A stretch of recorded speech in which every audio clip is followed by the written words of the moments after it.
மக்களை காப்போம் தமிழகத்தை மீட்போம் என்ற பெயரில் எடப்பாடி பழனிசாமி கோவை மேட்டுப்பாளையத்தில் வரும் 7ஆம் தேதி முதல் தேர்தல் சுற்றுப்பயணம் மேற்கொள்கிறார். இதற்கான லோகோவை சென்னை ராயப்பேட்டையில் உள்ள கட்சியின் தலைமை அலுவலகத்தில் எடப்பாடி பழனிசாமி வெளியிட்டார். பிரச்சார பாடலும் வெளியிடப்பட்டுள்ளது.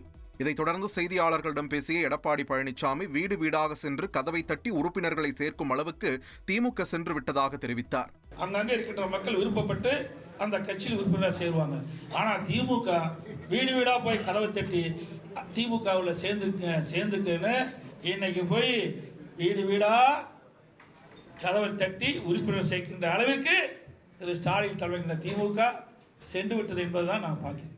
கூட்டணி குறித்தும் முதல்வர் வேட்பாளர் குறித்தும் மத்திய உள்துறை அமைச்சர் அமித்ஷா தெளிவாக கூறிவிட்டதாகவும் எடப்பாடி பழனிசாமி தெரிவித்தார். கூட்டணி குறித்து தெளிவாக மத்திய உள்துறை அமைச்சர் அமித்ஷா அவர்கள் தெரிவித்தார். அனைத்து இந்திய அண்ணா திராவிட முன்னேற்ற கழகம் பாரதிய ஜனதா கூட்டணி அமைக்கப்பட்டுகின்றது. இந்த கூட்டணிக்கு அனைத்து இந்திய அண்ணா திராவிட முன்னேற்ற கழகம் தலைமையேற்கும். அனைத்து இந்திய அண்ணா திராவிட முன்னேற்ற கழகம் ஆட்சி அமைக்கும். முதலமைச்சர் வேட்பாளர் EPS அவர்கள் தெரிவித்தார்.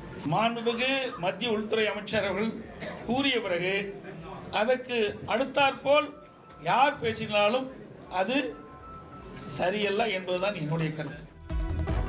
ட்ரெண்ட ஃப்ரெண்ட் ஆக்கிக்கோங்க. தந்தி டிவியின் சப்ஸ்கிரைபர்ஸ் அண்ட் ஃபாலோவர்ஸ் குடும்பத்துல நீங்களும் இணையுங்க.